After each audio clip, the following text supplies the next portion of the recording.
thank you all for being here today. My title, just to kind of go back to that, a new office was created last year in January when we brought OLS to Lone Star College. And so I'm the administrative oversight for OLS, and I also have oversight of the Office of Accessibility at the system office, which is why my title kind of is a little new and different. Before that, I worked, had a couple jobs at Lone Star. I started out in grant writing, so some of you who've ever written grants might know my name. There you go. And I worked there for 4.5 years. I have a degree in counseling, so from there I moved to North Harris, and I did the Carolyn's job, but at North Harris, doing the accommodations for students there. And then I moved for 2 years over to Greens Point Center, where I was Assistant Dean of Student Services. And then I came to the system office in January.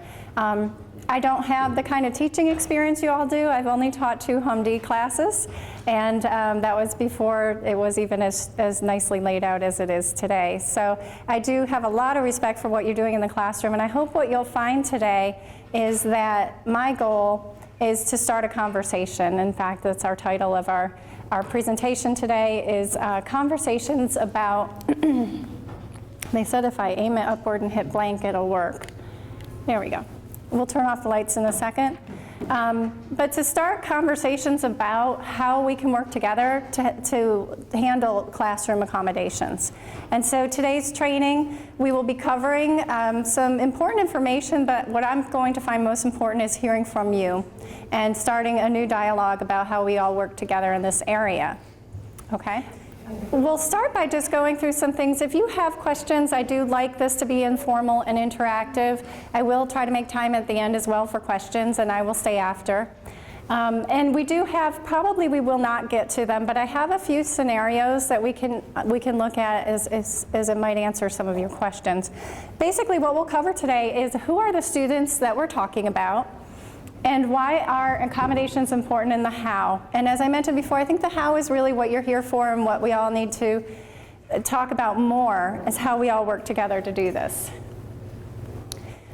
I'm not going to spend a lot of time on the law, but the law does go into some definitions of how we define both eligibility for a disability and different types of disabilities. What we're really looking for, and I think we're going to move towards talking about more, is what affects the functional abilities in the classroom. Especially for you, I'm thinking you're probably not as interested in the diagnosis as much as how do I help the student learn in my classroom? And so we really want to learn, when we're looking at documentation, it's not just about the diagnosis, it's about what are the functional limitations for this student, and that's where we would look to see what accommodations could be helpful.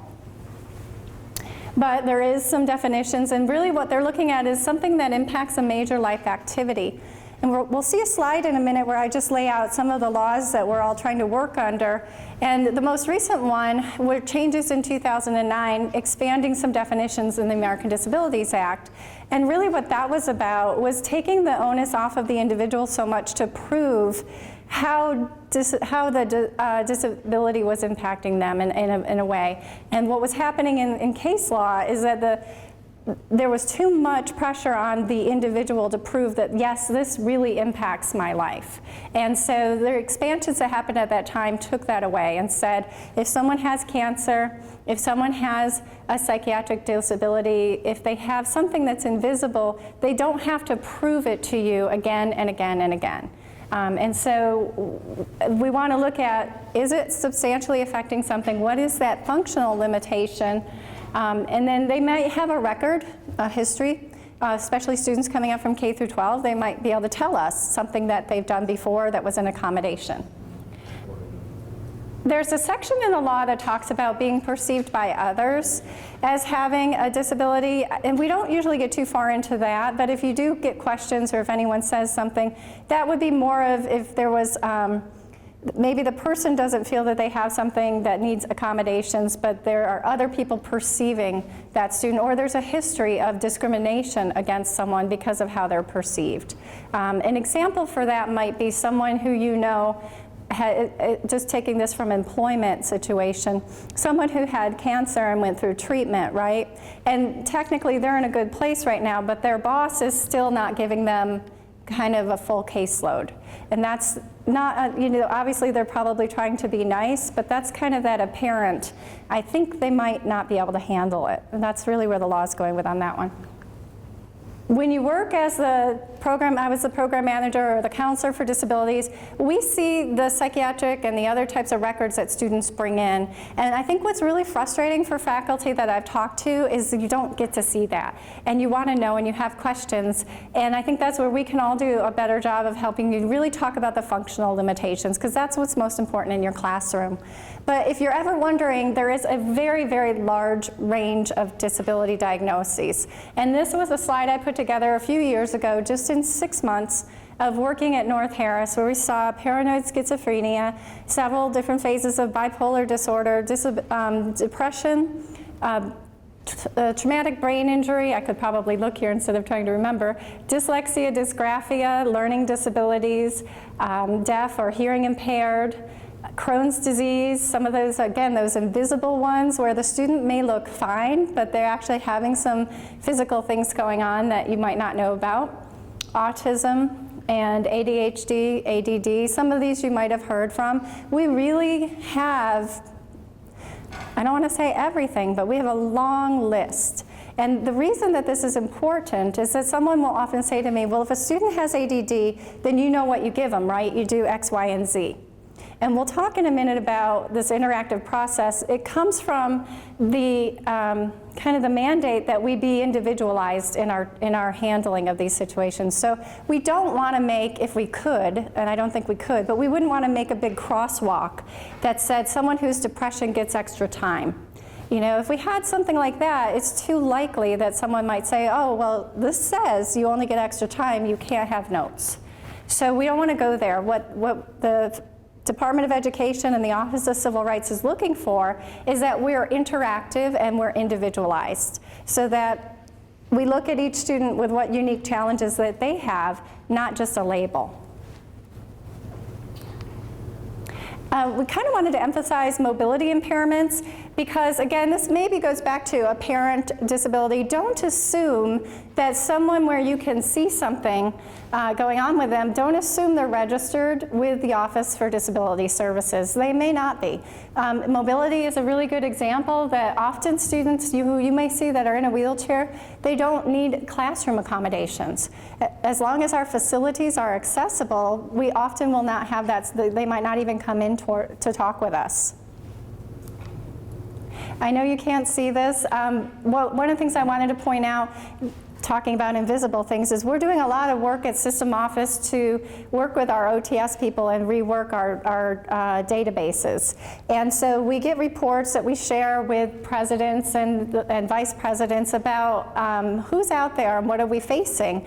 And so we do know that as of the fall of 2015, we had 1,941 students who were on campus enrolled this semester, who have registered with the Disability Services Office. And then these are some of the diagnoses. We do need to clean this up a little bit because, for example, it says autism and Asperger's, and since the DSM-5 came out, those have been collapsed. But we are working to do that, and we'll be getting better data to our leadership and to anyone else who wants to see those reports. But basically, we have a lot of students that are coming in with learning disabilities. At the top, you can't see, multiple is the highest. We do have, and I think this is consistent clinically as well, it's called comorbidity. You see a lot of people who have one thing and another thing going on. Has anyone heard of Landmark College? I don't know if you ever heard of them. We partner with them to do our conference, but I visited them, and they are a 4-year university on the East Coast in Vermont that was developed specifically for students with learning disabilities. And so every student at the college has some type of learning disability, and it's completely 100% universally designed everywhere the college is. And one of the things that they talk about is all the different ways you can work with someone who has a learning disability. So we have partnerships like that that can be really helpful in moving forward. But one of the things I remember when I went there as one of their trainings, they said it's very rare to have someone who has ADHD and they're not dealing with anxiety, or they don't have depression, or they're not dealing with some other thing. So that comorbidity, again, takes me back to, it's really more important that we know what the functional limitations are. So you might have a student who has 3 or 4 diagnoses, but a lot of it's under control, and they only need 1 or 2 accommodations. Okay, classroom accommodations, and why are they important? Beyond just talking about the law, I want to help you understand, because I do get a lot of questions about fairness.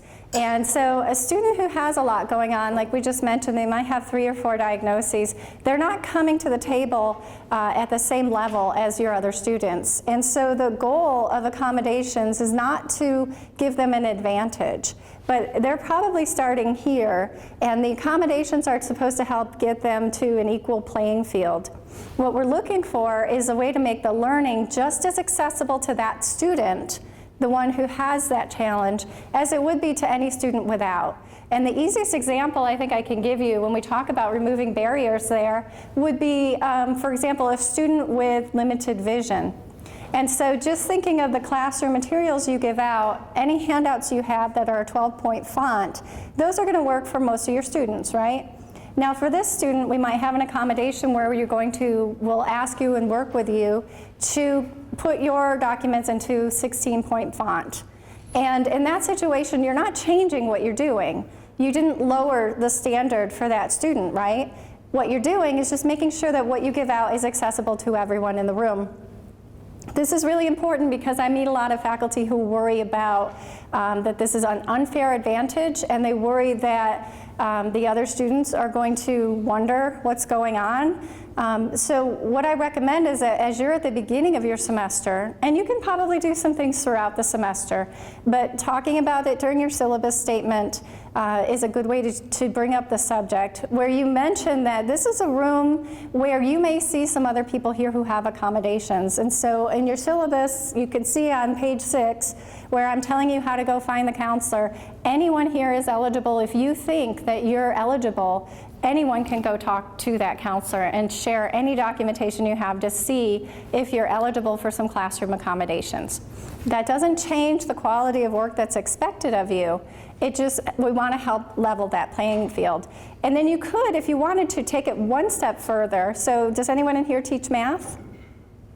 Okay, so let's say you taught math and you're worried that someone will come in with a calculator and everyone else is going to think that's unfair. So before you know anyone, you might say on that first or second day, for an example of an accommodation, there are people who may need a calculator in some limited situations, as long as it's not affecting what we're learning that day or that period of time. And so you might see that. And what you're doing there is you're creating a little bit of awareness in your classroom and letting them know that Lone Star College does do this, and this is a fair and acceptable thing to do. So that you, later on when you have questions and a student says, well, how come Johnny gets to have that? You might be able to say, well, I don't know if you remember, but that first day we talked about that there are some situations where there might be some different things happening, and that's okay. That's allowed. At our office, at the Office of Accessibility, we have the mission to just promote a culture of equity and access across Lone Star College.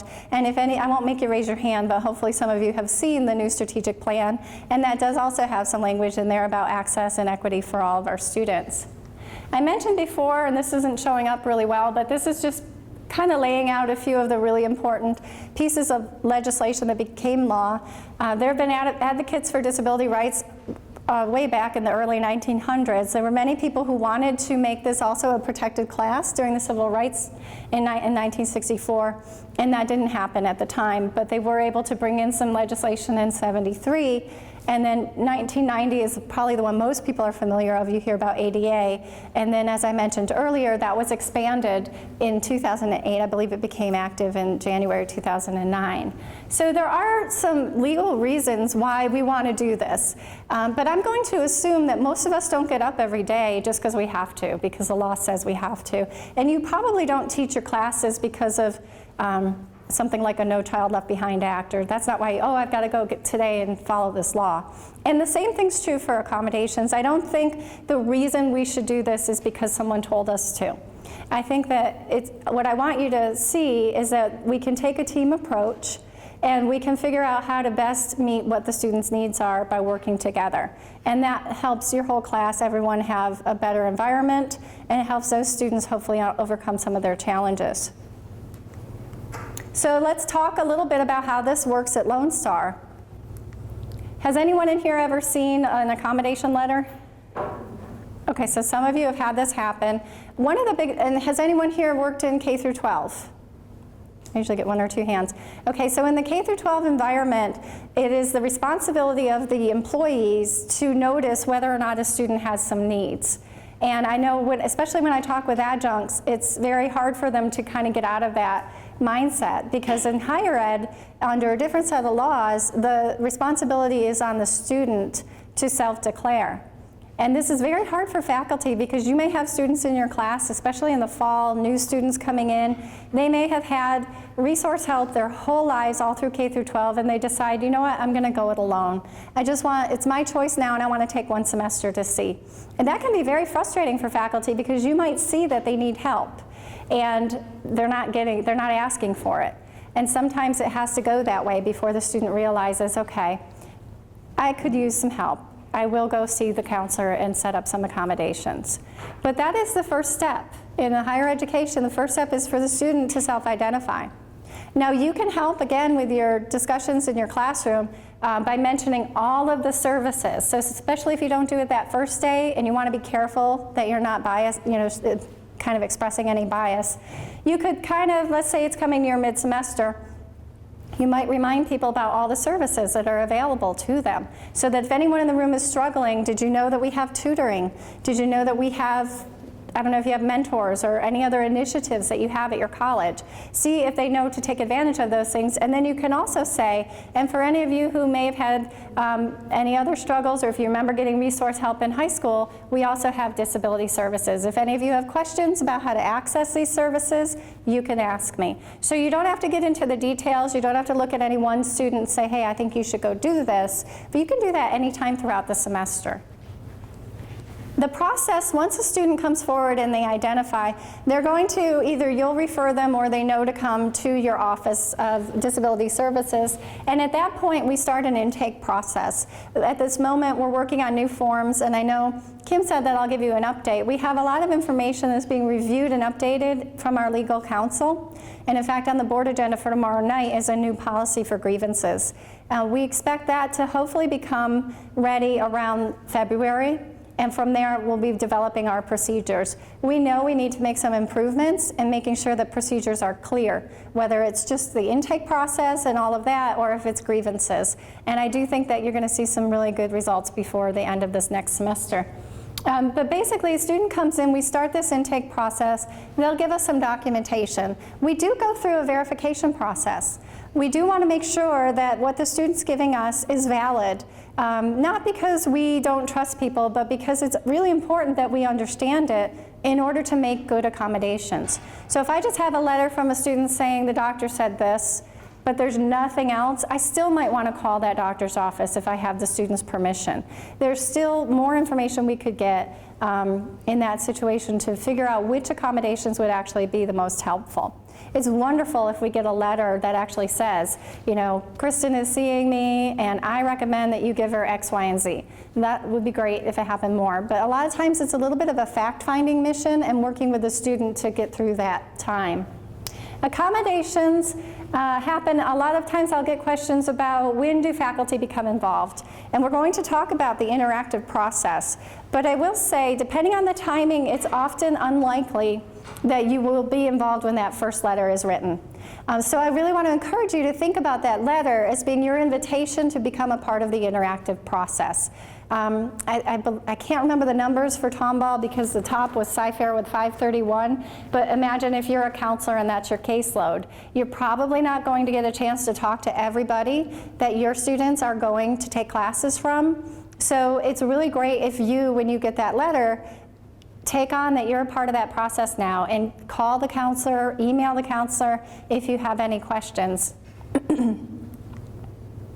So just to kind of walk through a little, I think I just said this a little bit, but basically, you know, the student's going to come to the office, they'll request, they complete the forms that we'll have. the provider's going to meet with the students, and then they'll bring the letter to you. At that point, that's where I'm saying we're starting this interactive process. And at that point, now everyone's aware that we're trying to do something to support the students' academic work. And so if you have a student, and I've sent you the form, does anyone in here have a lab? Are you teaching anything that requires a lab?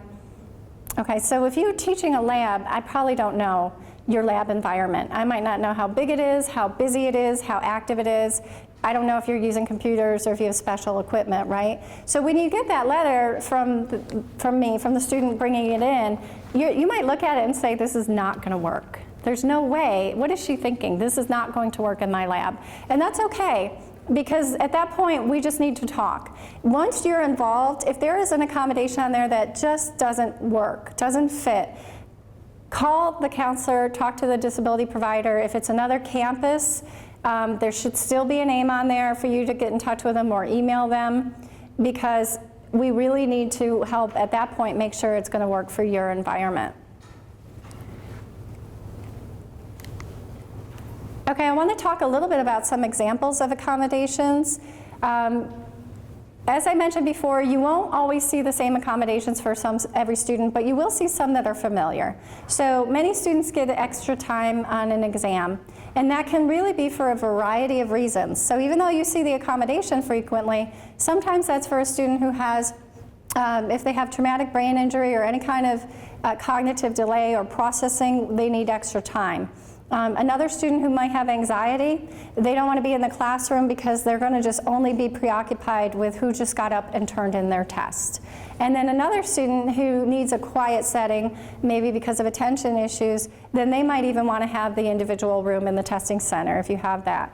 So you might see some of these frequently, but just remember that the reason for that accommodation is going to vary, even within the same diagnoses. Extended time, we talked about that, taking a test in an alternate setting. Note takers, readers, and scribes. Recording devices can be an issue for the classroom. I know some people are not always comfortable. I came in today and we're recording, right? So you kind of have to be ready for something like that. I will reassure you, though, that students who are using a recording device because of an accommodation do sign a consent form.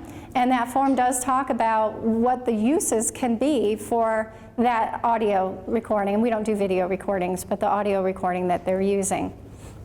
Sign language and interpreting and real-time captioning. I'm not sure if we'll get to it, but I have a scenario with 4 different hearing impairment situations. And each student may have that same disability label, but they're going to have 4 different accommodations. So a student who has had a hearing impairment maybe their whole lives, they might know American Sign Language. And so if you have that student in your classroom, you might also have an interpreter.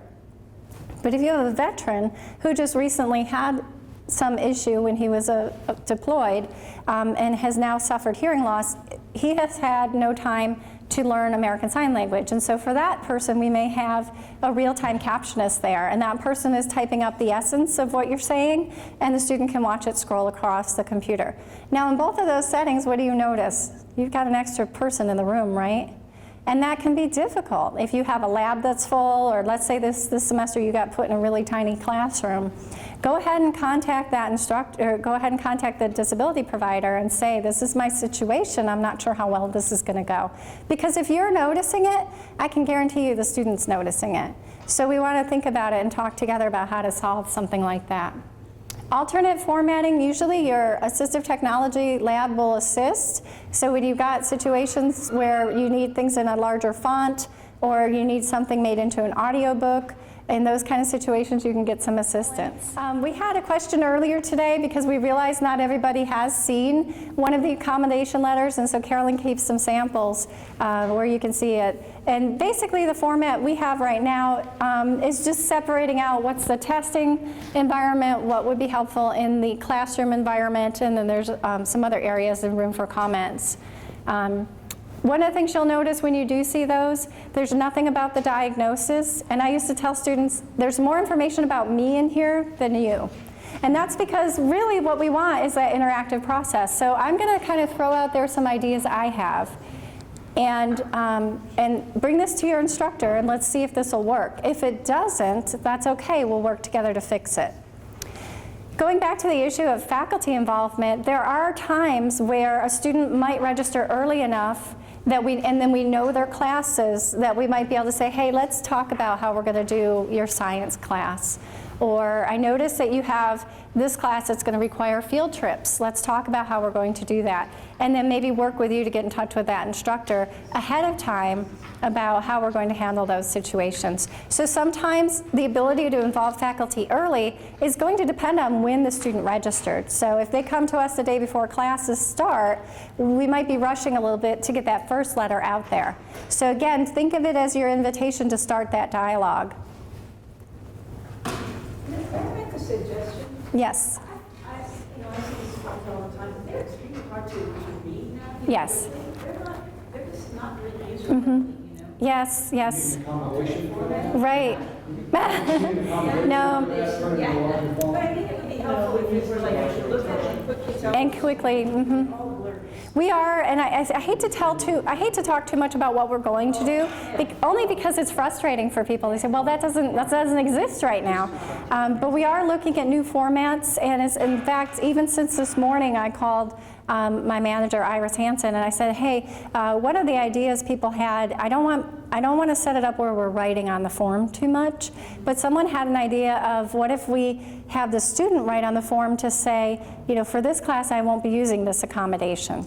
Because one of the examples was that the student gave the instructor the accommodation letter and said, I was told to give this to you, but I'm not going to use it. And so then what do you do with that, right? Because now you've got this thing that makes it seem like you're supposed to be doing accommodations, but you're not. In that situation, I recommend that you write to the student and copy the counselor. And you can say, hopefully you're in a private conversation already, you can say, I'm going to email Carolyn and copy you and just let her know that you shared this letter with me, but at this time you're choosing not to use those accommodations. And that just gives you something you can refer back to, gives it, Carolyn would keep it, the disability provider would keep it in their records, and then if something changes, you can check in maybe midway and say, hey, are you still feeling like you don't want to use those? But I will agree with you, the first time they changed the letter when I went to North Harris in 2012, and the first version I got was 1 page. So look at the font there and imagine everything on 1 page. So we at least made it 2 pages so we could use 12-point font, but we definitely want to make it easier, and we're talking about tailoring it to each class because it does get confusing when there's 10 things there and the student says to you, I only want to use 1. Okay, so we are going to be looking at that very soon. Some things to remember in the classroom, and we had a good discussion, please speak up if you've had these experiences. It is important for the instructor to maintain confidentiality, okay? So if I'm finishing up and we're talking about finals and I say, just remember, I know John, Mary, and Bob, you guys need your extra time. You don't mean to because you're in a hurry and I don't want them to walk out the door. I don't want them to forget that they need to talk to me and let's get this stuff to the testing center. But what have you just done if you do that? Yeah, everyone's nodding. Yeah, you know what you've done, right? Oh no. Now that in and of itself is not it. You can apologize. You can say, hey, I'm sorry about that. But what you want to do is do your best to clamp down on those kind of situations. The example we had this morning is, what if I'm talking just like we are right now, and a student says, so when I get my extra time, and they bring it up, and they say right in front of the whole class, well, Miss Lou King, when I get my extra time, do I need to be there early or late or what? And so in that situation, you did not start it, but you can address it. And so I would say, that's a really important conversation. We need to have it, and I want you to have your privacy. Let's talk after class, and we'll set up some time, or we'll talk after class. And I know that's really hard. A lot of students come to you before and after your classes, right? They try to grab you in front of other people. And so really, if you do, you're thinking they're watching you, what you want to do is show that you care about it being confidential. A lot of our students have not had coaching It really depends on the high school they're coming out with and how much time they've spent with any of our counselors. So they might not have had any coaching on how to approach their instructor to ask these kind of questions. And that time we're going to rely a little bit more on you to just at least help keep it confidential, help get them to a private situation. Okay, so there isn't any sort of potential liability if they open the door and you go ahead and go through it. Right. Right, but it's better if you help them to maintain their own privacy. It is. I mean, they might come back later and say, hey, you discussed this in front of everybody else, and now you're like, well, yeah, you brought it up. But Right. that's still, you can avoid Yes. that just by helping them with their privacy and saying, let's talk about that in a minute when everybody leaves. Absolutely. And I had a student over at North Harris, and she had some people in her family who were good advocates. And I got a call one day, and they said, the professor did this and spoke about this, and it was all in the front of the classroom. And it turns out, I go and hey, what's going on? It turns out they were discussing the code of conduct, and the instructor just asked her to stand up, and he was using her as an example for the code of conduct. But she took it, she took it that way. She was embarrassed to be standing up in front of the room. She thought he was saying she was a conduct problem. And so no one, it was a misperception. It was a miscommunication. In that situation, that investigation goes no further. As soon as we talk to the instructor, we talk to the student, we say, hey, is it possible that this is what he meant? This is what I'm hearing? And the student said, well, yeah, we were talking about the code of conduct. And yeah, you're right, that's what happened. And so sometimes that goes nowhere else. But yeah, if there are witnesses, what are they hearing? They're hearing you say, let's have this talk in private. So we can usually work through those. If you're ever worried about something like that, you can always shoot an email to Carolyn and just say, hey, I just want to alert you of something that happened today, and then she'll just keep it on file. Implementing approved accommodations, one of the, talking about being careful, one thing I don't recommend is that you draw a line through the one you don't like and initial it and say, I'm sorry, we don't do that at Lone Star, okay? Because when we think of that interactive process, that's wording that I'm getting from trainings I went to by Dr. Paul Grossman, who used to be an attorney for the Office of Civil Rights. And what he said is process is preeminent. And so if there ever is an investigation, they're going to come to you, and they're going to come to me, they're going to come to our legal team or whoever, and they'll say, what happened? And if the answer is the student gave the accommodation, he put a big X on it, and they said we don't do that, is there a process there? Do y'all see a process? No, because it was shut down right away. And so what you want to see is you look at that and you say, Kristen doesn't know what she's talking about. You smile at the student and say, thank you. I'm probably going to want to talk to you about this more.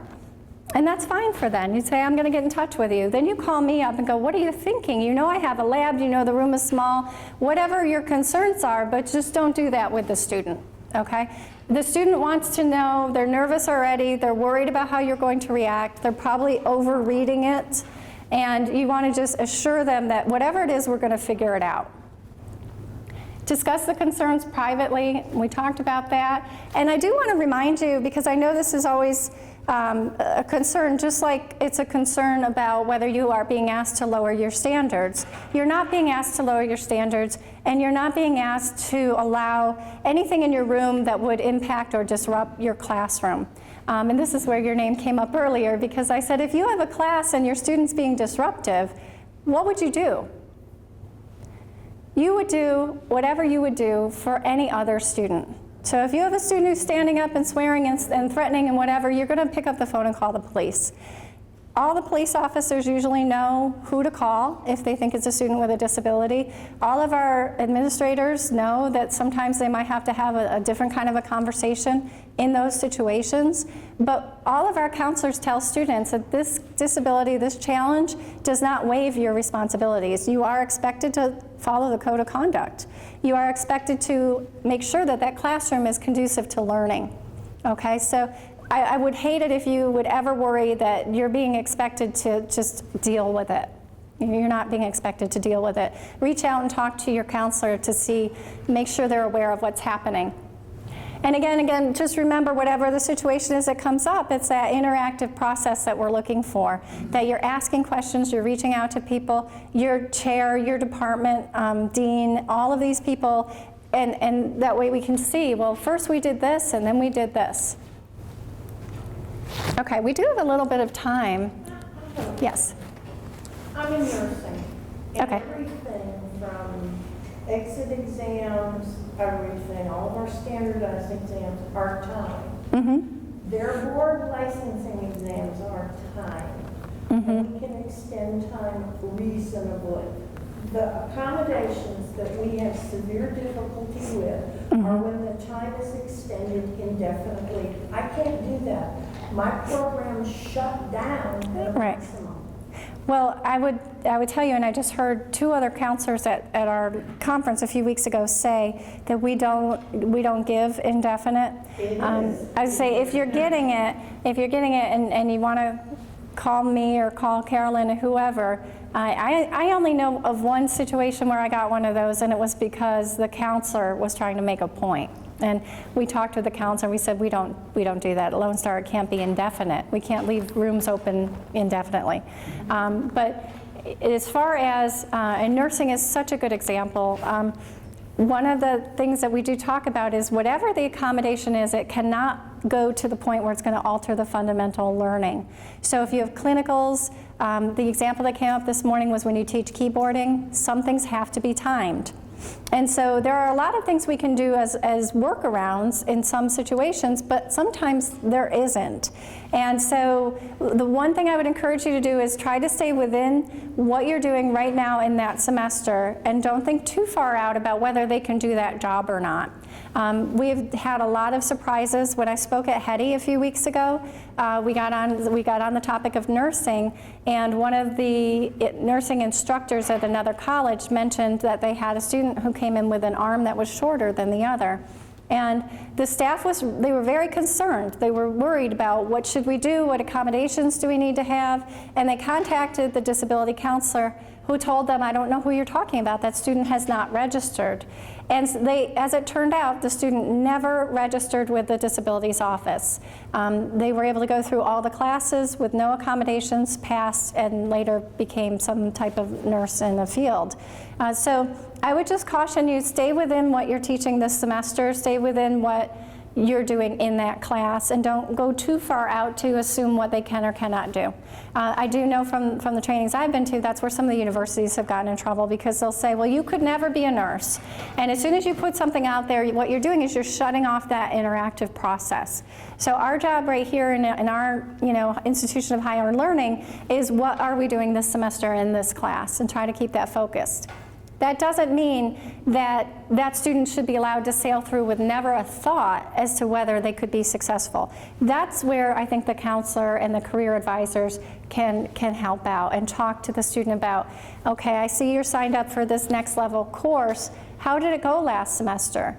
And maybe work with a student to get a more realistic, if necessary, understanding of, can they do this or not? But even that counselor will not say, I don't think you should do this career. So we always want to leave opportunity for choice and decision making up to the students, but we're presenting to them, these are the pros and the cons, and I know these are some challenges you're working on. How do you think that's going to work if you become a nurse and you have to stand all day? Or things like that we can have those kind of conversations. I don't encourage you to get into that one-on-one with a student. However, in your classes, you can talk broadly about, well, this career would be demanding in this way, and you can share that with the whole class. That's great exposure for the students. Nursing is an area, and sciences and sometimes math, where we really have to just do very individualized planning with the student to figure out what they can or cannot do. And what bumps up against that idea of fundamental alteration. So, if we have a student who they have a medical kind of coming and going type thing, we want to be flexible, but if what happens is they go into a hospital in August and they don't come out till October 1st, then now you're asking them to basically have an individualized nursing class, and that's not appropriate. That would be too much. Right, and that would be unreasonable. So in all of those situations, I would just encourage you to work into that interactive process and go back to what you're trying to teach. What is your objective with that thing? So this morning we had somebody talking about pop quizzes, and then she had a student in the class who needed extra time. So she made a choice to stop doing that for a little while. And when we got into a discussion about, well, what were you trying to accomplish? And this was more some of the faculty talking afterwards. Well, what were you trying to accomplish with the quiz? Well, you're probably checking in on them, right? You want to see if they're getting that learning. And that's normal. You just might want to have 2 or 3 different ways that you would do that. Okay? And we have time, we could either do questions or a scenario, but really the scenarios sometimes prompt questions. But go ahead. I have an accommodations letter where one of the accommodations, and just like you comment on it, it says, student may experience a higher than usual absentee rate due to documented disability. This is why I like our scenarios. Here we go. Okay, so excessive absence accommodation is one of the hardest ones where we need the most help from you. At some point, a student, if they miss enough, we're going to bump into that issue of that fundamental learning in the classroom, right? And so one of the scenarios we do, and we can just talk through it, is the timing of it. So October, you've got a student, they just received a diagnosis that they're going to need chemotherapy. That means they're going to be in and out. That's going to be very different in some of these classes, right? So you've got one class is A&P for biology, learning framework, your student success course, and the third one is math, algebra, and the fourth one is an online psychology class. What do you think, just off the top of your head, what's different about missing those classes? Well, biology's got labs that would be very difficult to make up. Right.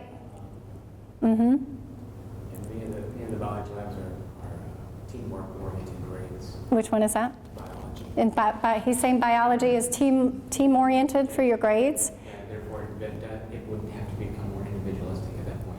Right, so they're missing the teamwork. When you're, not just that they're not there attending and participating, there's some teamwork you were trying to teach. There's a lot of setup, right? There's setup. Mm-hmm. Math and biology, not that the others don't, but they depend a lot on sequential learning, right? You probably teach something in your first week, and then maybe in your second week you're building on it, and so on. And I'm sure many classes are like that, where if you miss those first 2 or 3 weeks, is it the same as missing 3 weeks in the middle or the end of the semester? Many classes it's not. You are really at a disadvantage if you miss those early weeks. So for some classes, in any of these situations, we're talking October. If the student does really well through October and November, and this is a good student, and you have a good rapport with them, and you see they're dedicated and they're trying to work through their challenges, and then they find out they have to have surgery early in December. Based on their work and your interactions with them, you have the choice if you would want to talk about doing an eye contract, or if you want to set up anything different. In terms of, oh, I'll let you turn this in on this day. But that's not something you could easily do if they miss the whole first month. Okay, so the timing of these can be different. And that's, so again, we get back to that, it's an individual experience. Go ahead. So is it required that we accommodate them in terms of attendance? Is that the law? It's required that we make the effort. And it's required that we have that process. And so what I think is, we've had situations where we did have to go back and say to the student and document it that, at this point you do need to be dropped from the class because at this point you have missed so much. And that's where I say we really need that interactive process because I would never know. What do you teach, for example? Biology. You teach biology. Do you want me guessing at what point the student has missed too much? No. So it has to be an interactive process, and that's really what they're looking for, is that we tried and we tried to come up with a solution. Would the student offer, doctor's notes or something for each absence, or? They might, and I have had situations where we've done that and the student gave them to me.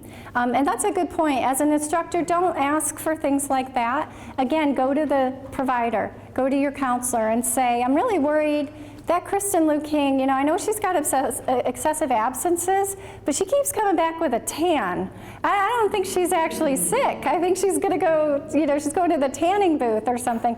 You go to the counselor and say you have this concern. And I had a situation that wasn't a tan, but where that was the concern. And so I spoke to the student and I reminded her that when you're missing, it has to be related to your appointment with your psychiatrist or whatever. You can't just decide to go to your child's parade at school.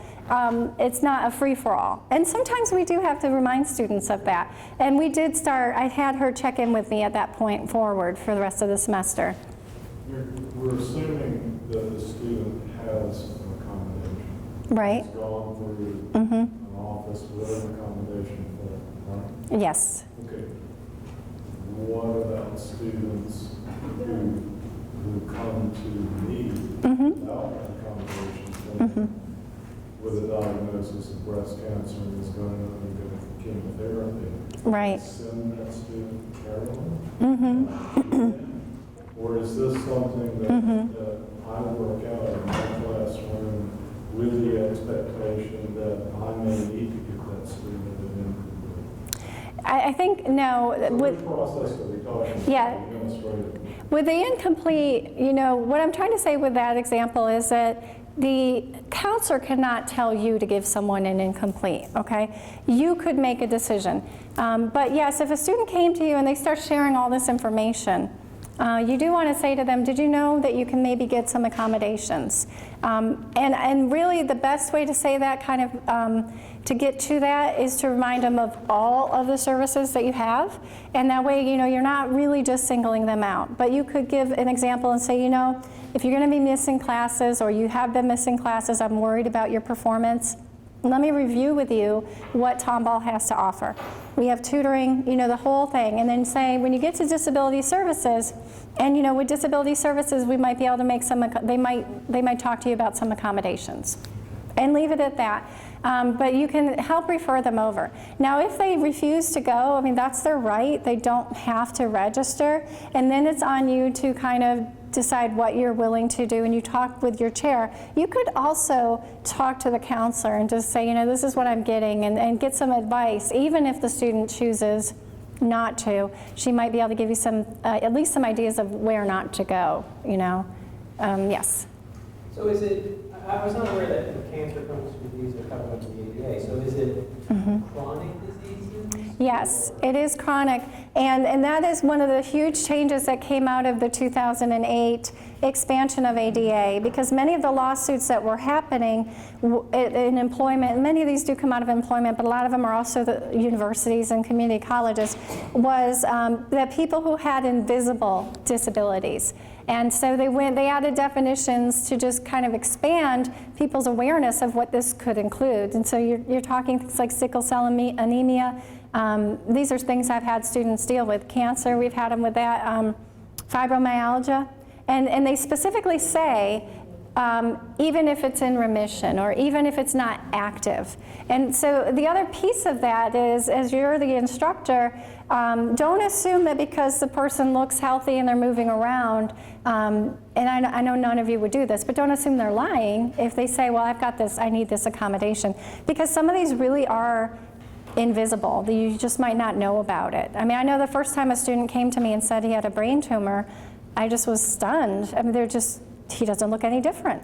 So you always want to be open and approachable to working with that student, and that's what the Office of Civil Rights is looking for, that we don't shut anyone down, that we're going to have a process, you're going to try to get them to the resources that they need, and that when they get to the counselor's going to try to think of options and work with faculty to come up with the best plan that we can.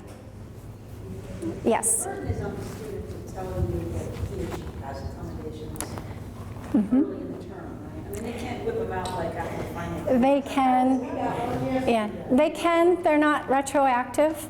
They can, and a lot of that has to do with really, we can't penalize them. In fact, we've changed our language on some forms to make sure we don't say that. What you want to do is encourage the students to do things as early as possible, but we cannot imply that we wouldn't accept it. What do you do? We literally got one yesterday. Right. Time testing, and now everything in finals is booked, and we can't get her in. And that's where, you might have to pull in help at several different levels, because this is something you have to do. When a student has it late, it doesn't mean, and that's why I use the example of something like cancer. The other thing is a student might come in to see me in August, and they have no documentation, and I give them a recommendation list. So here, University of Houston will do this and give them all these counselors and whatever. There might be a wait list that's 3 months long. Okay, so yes, the student came in August. They came, they wanted to get help, but they don't have insurance. And so the 3 places that they can go have a wait list of 3, 4, and 5 months. So we don't want to ever imply that you have to do it at a certain time, because we don't want to look like we're setting up a barrier. Yes? And for some of those students who have those hidden disabilities, the stress of this time of year could trigger Oh, yeah. what they're dealing with. And some of our students have diagnoses of depression. Right. Instructors have told me, well, I see them laughing and talking in the hallways. And, Yes. you know, see, it's always a little bit more to that story. So it's not that it's the end of the year and they're trying to get it easy out. It's just that so many things, Right. trigger things Right. these students are doing. Yeah. And you know, here's an example. Do you know anyone with back problems? I have back problems. I'm 43 and I just got diagnosed with arthritis. What? I have, you know, who would think? And so you see me, I'm booking around, people still pick on me that I walk like I'm from New York City, because I'm walking around campus. I used to run into the students all the time at Greens Point because I don't seem to know how to walk slowly. So yeah, you don't want to make assumptions, and that's really hard to do, because our brains are wired to categorize. Isn't that what we do every day? We see, we assess, we categorize.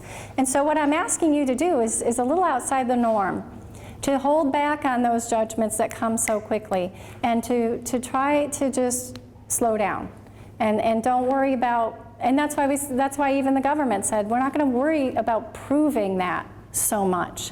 Let's get them in and let's figure it out how we can help. Go ahead. But after, say, final exams. Right.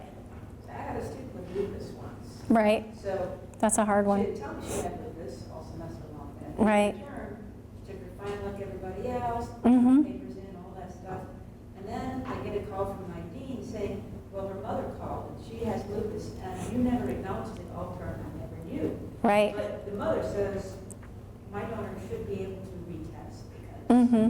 you know, Yeah. she Not, needs mhm. accommodations and we have them. Here they are, so she needs to retest. Well, You're supposed to, how did it do that? Yeah, so it's 2 things. One is, when you get accommodations, they're not retroactive. And that's another reason we do want to, and the counselors will encourage the students. In fact, one of the things we're talking about with legal is we're going to lay out our website better, and we want to add a timeline. So if classes start August 24th, you should be thinking in June or July about getting your documentation. And as a system, once we start doing that more clearly, it's easier for you as the faculty to say, hey, have you seen our website? We really recommend. But right now, if it's you doing it, you're a little bit out on a limb, because we got to catch up to you on that one. So there are things we're going to be doing that will support that more, in terms of encouraging them that there's an advantage if you get all your ducks in a row and try to do it early. But if they come late, what we'll tell them is it's not retroactive, so whatever today is, this is when they start. Now, if the student never gave it to you, and we talked a little bit earlier about the method really, and I'll check with Carolyn too, is, you know, I would give my students a cover letter that said, dear instructor, this has 2 letters, please sign both and return one to me. And that way when I get it, I know that Mary gave you the accommodation letter, right? And then that helps us know, because the reason we started doing that when I was at North Harris is exactly that. We had a parent call, we had a student say, they didn't give me my accommodations, and the instructor told me, I never got them. And I said, well, gee, we need a process. And that's something else I think will be, you know, if we could make that automated or something, we're looking at all of those things. That's how System Office can help support what's happening on the campus. If we could automate something or come up with a more efficient way of doing that, then that's another way that we can be supportive. I do want to let you know that it's 4:01, and I want to make sure I respect your time. So if we want to officially end this meeting, we can. We'll stop the recording, and I want to thank you all for being here. But I will go ahead and stay if there's any questions afterwards. Okay? Thank you.